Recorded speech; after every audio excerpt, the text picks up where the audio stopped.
Welcome, students. Hope you're doing well. Hanging in there. We're almost done.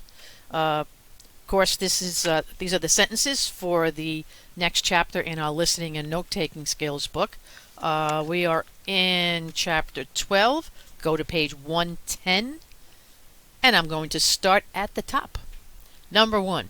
The number of international students studying in the United States has risen quite steadily over the past 50 to 60 years, with an occasional small dip due to political or economic reasons.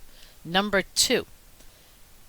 In number of students, China only recently surged ahead of India, which has been number 1 for most of the previous decade. Number 3.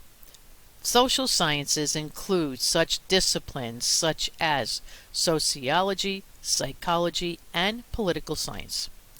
Building bridges or relationships between the United States and other countries and bringing global ways of looking at things are the types of benefits virtually everyone mentions when talking about students going to different countries to study.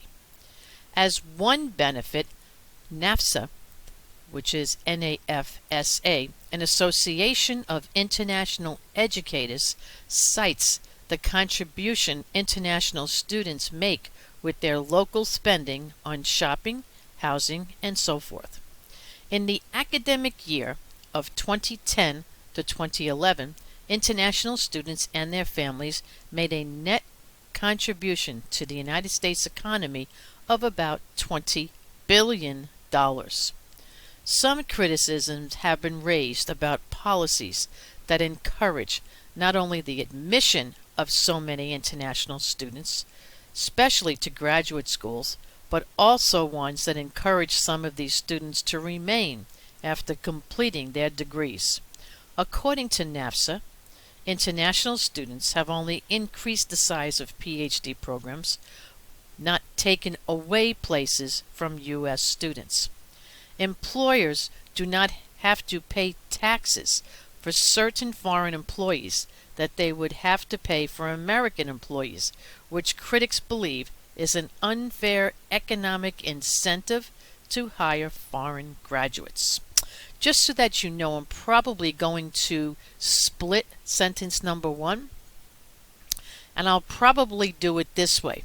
So the first sentence would be, the number of international students studying in the United States has risen quite steadily, period.